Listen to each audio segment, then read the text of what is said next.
No, stay where y'all are. I've never caught a bass, I don't think, with like ducks actively swimming through a shallow area. Don't follow me, y'all can go elsewhere. This is just too good of an area. Oh, okay, well, never mind. Over the last decade, I've caught fish in every corner of North America. From California to Mexico, Florida to New York, and all the way up to Canada, documenting it all on video for you guys. Yes, I got it! But as a video creator and instructor, I have generally left out one of the most important and the largest demographics in the world of fishing, and that is the bank beater, the pond prowler, the shore master. Yeah! In this series, I'm making it my goal to fish more bodies of water than I ever have before, but this time, from the bank. My name's Tyler, and this is 100 Ponds.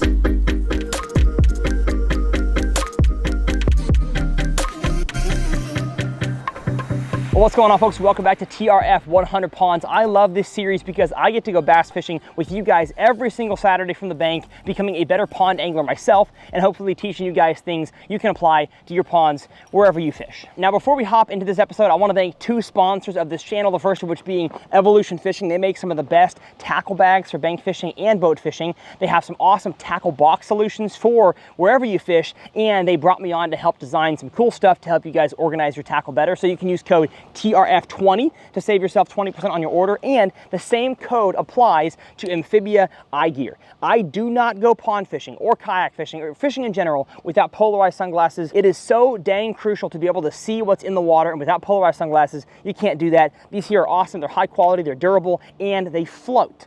What other brand can say that? The only way that I'm able to do this for a living is by having awesome companies that are behind TRF 100%, and these two are. I will have the discount code and my favorite products by each company listed in the video description. Enough talking, let's get down to one of the last ponds in this series, pond number 94.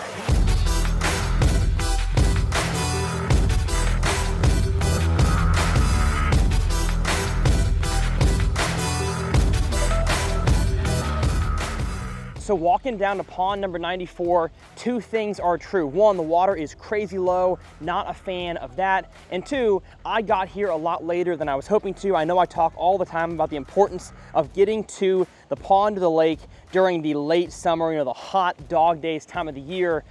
When the sun is down, I tried my best, but just kind of failed this morning. So I'm gonna do the quickest loop possible with a walking bait around the edge before, and again, I'm probably not expecting a whole lot of success with this, but in a recent 100 Ponds episode against Taylor, when he fished a bottom contact bait and I fished a top water, I did catch some on relatively open water on a low pond. So I'm not saying it can't happen, but I really don't have high hopes because this pond does not look all that great. Oh, I had a bite though. What kind of fish was that? Like a turtle? What? And you gotta be real careful with 3 treble hooks around all this shallow, nasty wood. But the fact that I'm seeing all this in the water means there's probably some of this out there that I can't see, which is definitely a positive. Most city park ponds don't have any kind of structure at all in the water, so I'm glad to see this. But we are literally underneath the dock right now. Let's discuss some conditions here for this pond. So it is the middle of August when I'm filming this.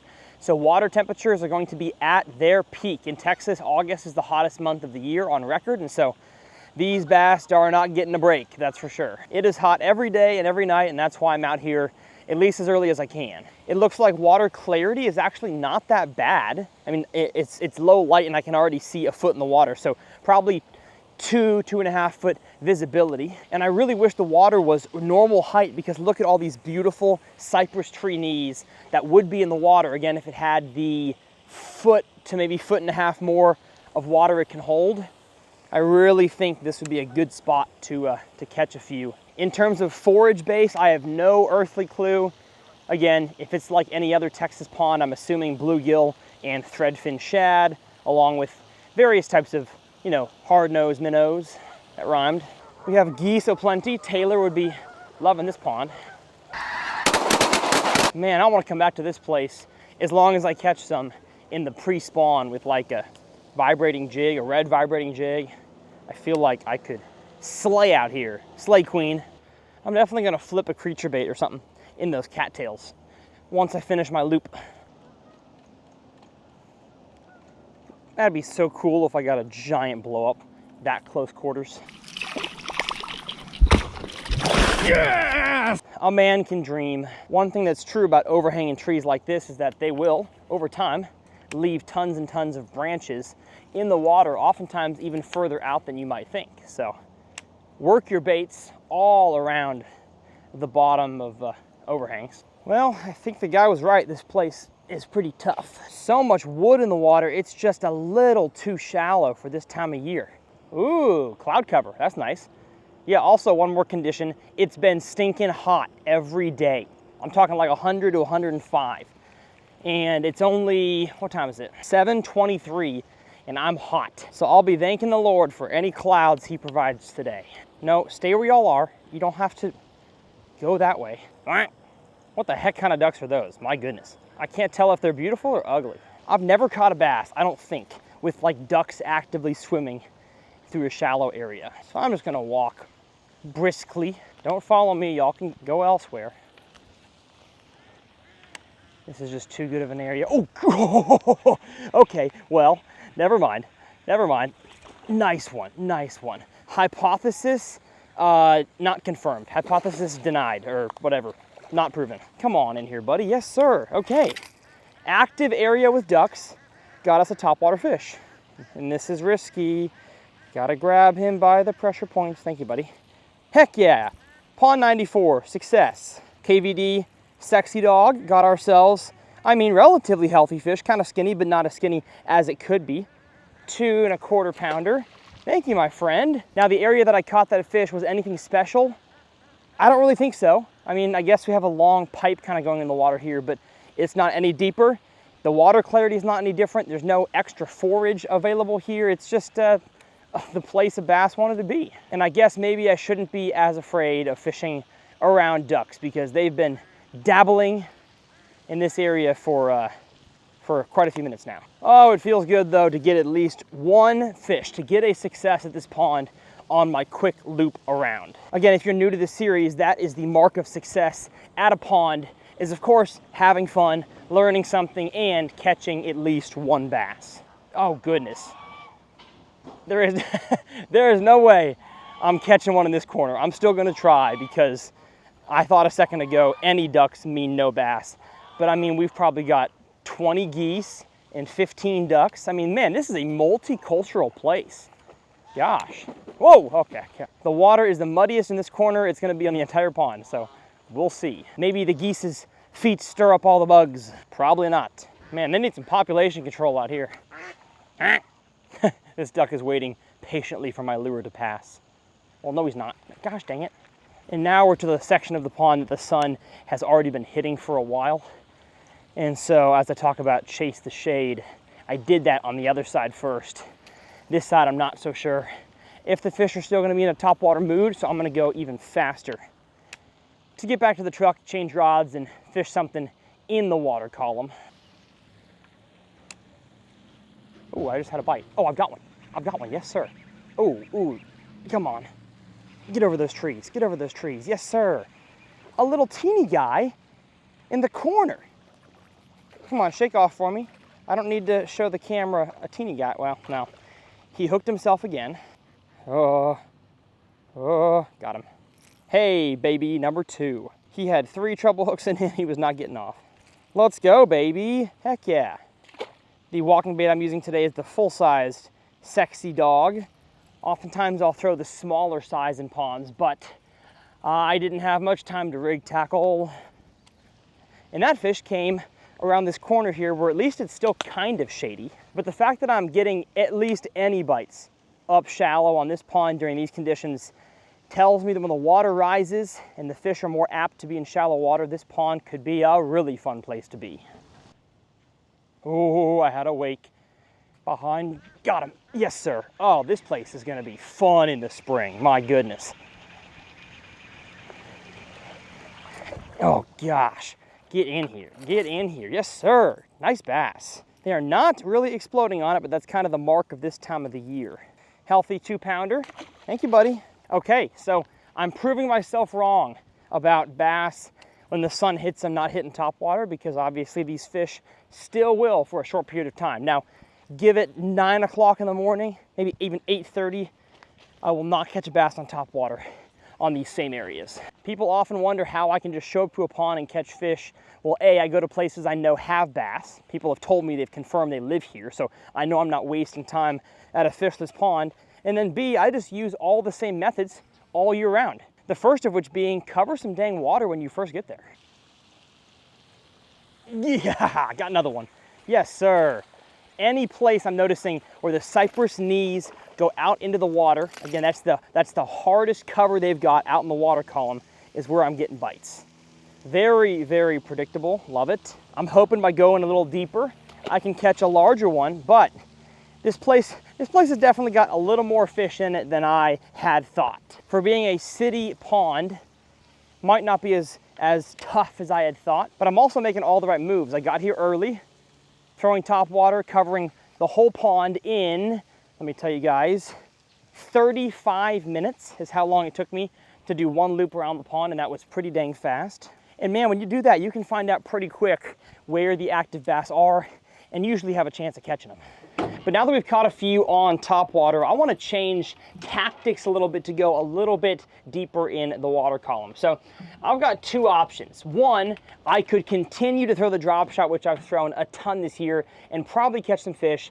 But the one thing that's holding me back from the drop shot today is the fact that we have a lot of wind and it's going straight down the pond. I think this pond runs east to west. The wind is coming directly from the east. And so I'm gonna throw a lure that I actually got a commenter ask me about recently, and that is the wobble head. Now, I don't know if this was invented by Tommy Biffle, I'm sure it wasn't, but the Biffle hard head around the Ozarks region, Oklahoma, Missouri, was definitely made famous by him. And the main way that you retrieve this bait is by casting it out there, letting it sink to the bottom, just like a jig or a Texas rig, but then you slowly retrieve it back in, almost like a vibrating jig or a crankbait. And the free swinging, also known as wobbling head, will make the creature bait on the back kind of do a dance as you retrieve it back to you.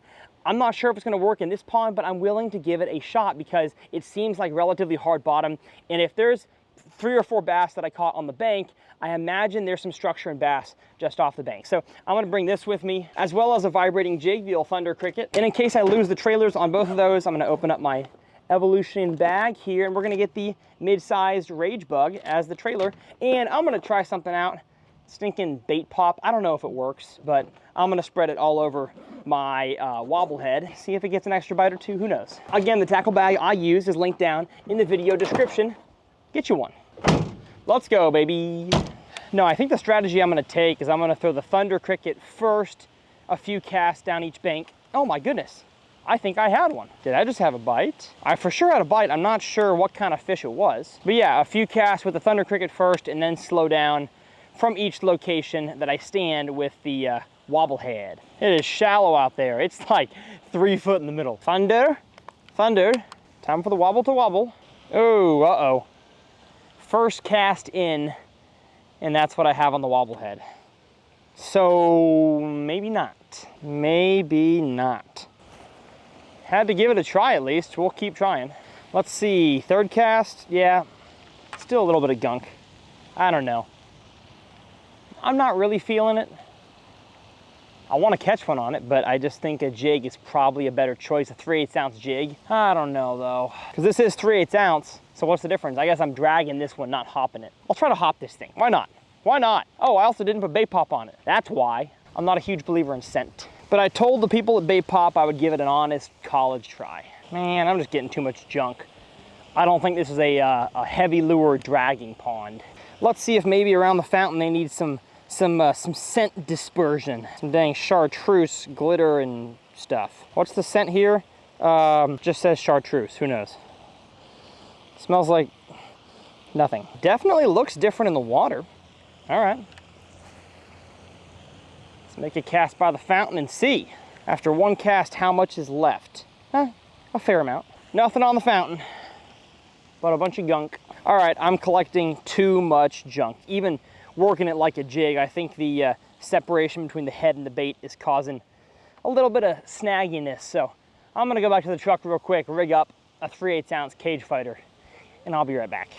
Now, am I gonna be totally, you know, junk free on this bait? Probably not, but it'll be better than the wobble head, I think. I think wobble head, the reason why it was designed and utilized so much in the Ozarks is because you have clean, hard bottom. We're back, folks. Got the jig. Make some casts to the fountain with that.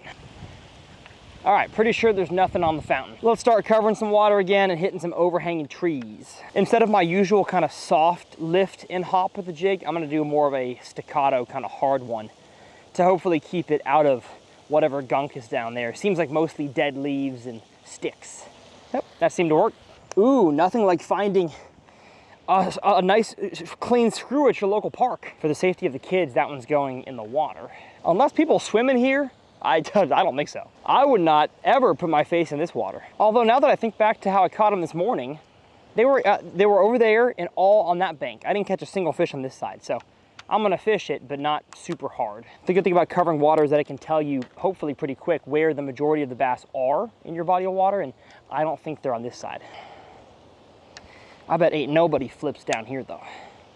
Spider webs everywhere. Ah, get off please. Oh goodness, oh there was one.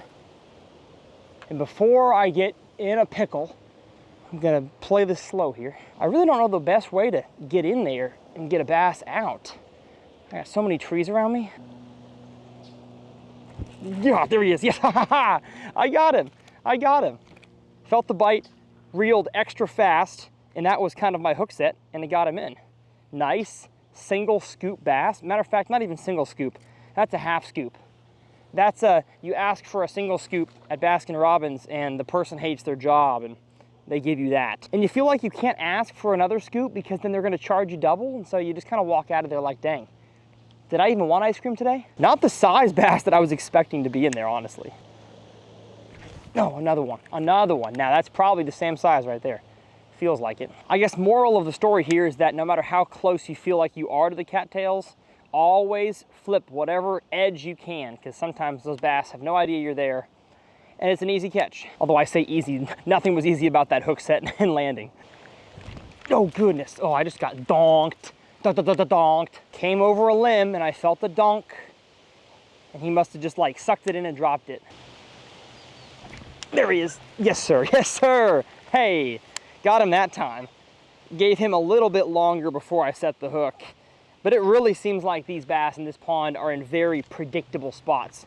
Seeing how much cover is in the water, you can pitch a jig to any little lay down and stick up or cattail patch. Now the bass that have remained shallow, as I've seen all across the country during this time of the year, are usually smaller.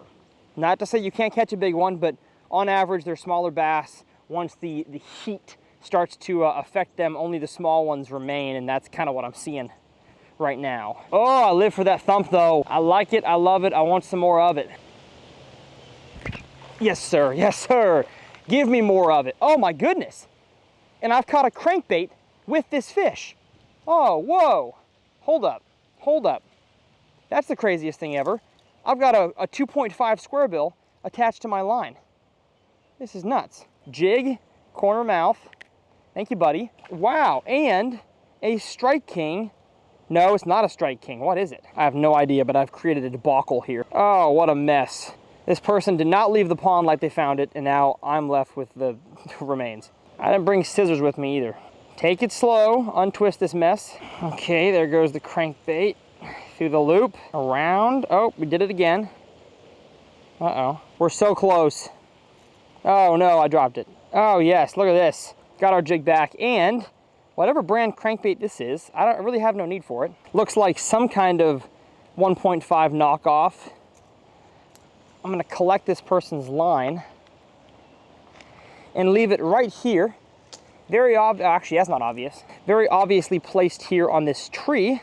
That look, free bait for somebody. Let's check my line. Oh, messed up my trailer, but got ourselves a bass and didn't have to cut off. What's the craziest thing you've ever caught with a lure? Oh goodness. I'm not vibing though with this area. Let's head to the other side. I want to take a second as I work this jig back in to thank you guys for how awesome it's been to watch the 100 Ponds series grow. It was something I started because I wanted to start it. It wasn't like to build a fan base behind something, but it's obvious after, I think this is episode 50, maybe 49. It's obvious that you guys love this series, that it's become a huge part of my brand, and so don't you worry, there's something cool coming after 100 Ponds. If you think you know what it is, drop a comment down below. But I am just so pumped for, I think we're looking at pond, yeah, the next pond, so 95 will be awesome. Probably 98 will be an awesome pond, and then I know pond 100 is gonna be so cool. And those episodes are going all the way into September and October, which I know is football season and hunting season and school's back in session. So please, don't leave. I ask every year for you guys who hunt to not leave the channel. So at least Saturday mornings on the 100 Pond series in the deer blind, get caught up because I need you guys to be around. You don't want to miss the end of the series, I'm telling you. Man, they are not biting the jig at all, at least out deep, which is surprising. There's gotta be stuff that I'm dragging over that these fish move off to after they're on the bank eating topwater. But that's why I get here early and hedge my bets, because I can probably complete a pond if I just get out of bed. Oh, hello. There's one. Yes, sir. Made a flip down the bank to a little piece of standing timber. Got myself one. Hey-yo. Once again, though, I've told you guys, it's all the single scoops up shallow eating a jig. So I'm glad to be getting bites, but it seems like all the quality was controlling the bank when I first got here, and they're available to catch on probably a variety of lures, but topwater is what I think is the most efficient and most fun. And now all these little targets that I can cast at are taken over by the small ones. So I'm grateful to have bites and be kind of figuring out this pond. I just want to know, where did the big ones go? They're somewhere out here. I want to catch one on a thunder cricket. I feel like the best way to cover water that I can't see in these windy conditions. If I had dirtier water, I would for sure be going with the spinnerbait. But clean water can't beat a 3/8 ounce bluegill colored thunder chicken, baby. Unless they don't bite it, and then you can beat it with other stuff. Oh, there we go. Yes, sir. Yes, sir. Out in the open. Hey, not a giant, but we'll take him. We will take him. Oh, no, I'm sorry, buddy. I'm sorry. Flop back in, I guess. Maybe a little bit of post-release mortality there, but obviously this pond needs it. There's too many bass in here. And I don't like this area. I'm gonna keep going. And even though that was a small one, that was a success on the thunder cricket. I proved that I could just cover water and get a dang bite. I wonder if the big ones just kind of like float out there in the middle. As I've done a lot of kayak uncuts in bodies of water, you know, 2 to 3 times this size, I've seen a lot of the big fish just in the summertime and early fall just float and chase bait fish. And so maybe that's why sometimes when you cast out in the middle, like a random cast, you'll actually get a pretty dang nice fish. It's not that the fish was like living out there. You just happened to land on one's head as it was swimming by. I think up shallow, I like to imagine I'm kind of being a little more strategic and targeting, which gets you to catch fish. But for the most part, I think the biggest ones are usually caught by some kid casting out in the middle, because that's where the biggest fish hang out. It's just real hard to be efficient with your time by casting out in the middle, but definitely worth it every once in a while. And I've pulled out the jig for this point here, and I'm gonna fish it kind of on every point, because I caught one on the walking bait on one of these cypress tree knee points. So instead of casting a reaction bait there first, I'm gonna work all these points slowly with the jig, seeing if I can at least trigger the biggest fish in the area to eat first. I don't know if that'll work, but it's worth a try. Nothing there, nothing there, nothing there. Oh, I just realized I missed an entire guide. Wow. High IQ move there, Tyler. Well, still works. I don't feel like re-rigging it right now. Oh gosh. Oh, what a debacle. I was wondering why my cast didn't feel quite right, and that's because as I was rigging this thing up, I missed an entire guide. All right, let's make a few more casts at a point over there, at the next 2 points, and then call it a day. Well, let me tell you, I am glad I got here early and took advantage of what topwater bite there was, because this pond has gotten tough. One more little bank line, and one thing that I'm seeing now the water's low and the sun is high is how many cinder blocks are lining this bank. Oh, hold up. That felt good. Was not a fish. Ooh, ooh, ooh, hold up. That is one. Yes, sir. Oh my goodness. Teeny weeny little bass. I probably had him on for a while, honestly. Just did not think that was a fish till it pulled and then went that way. Last cast, beautiful. In the little nook of that tree. There we go. Yes, sir. Yes, sir. Oh man, I had to pull him through all kinds of branches there. And still, a teeny weeny one. I mean, it's not the tiniest fish of the day, but it's maybe a pound. See if we can do a, oh, amazing release. Head first, got some water on those gills. Steven would be proud. And of course, you can't catch one on the last cast. Well, I don't know if you can hear that, but the fat lady is singing. And the melody she's singing is that it's time to go home. I'm hot. Lots of companies make these things. These are made by Slicks, which is part of the Outcast Tackle family of brands. If you don't have a rod cover protector, a sleeve for your rods as you're traveling, man, you are risking potentially hurting your rods and reels, because it's so easy to jam a tip in your car as you're putting it in there, and all of a sudden your rod breaks in the next hook set. But hopefully y'all enjoyed this video. If you did, I will leave my last 100 ponds video over here in this corner, and my next one, if I can remember, I'll put it over in this corner, pond number 95. We are 6 ponds away from this series being over. Big thanks to Evolution and to Amphibia Eyegear. Like I said, the more you guys can support those brands through my links, the more it helps this channel continue to grow. I'm so honored to make these videos for you guys, and as always, it's a pleasure. We'll see you guys next time right here on TRF.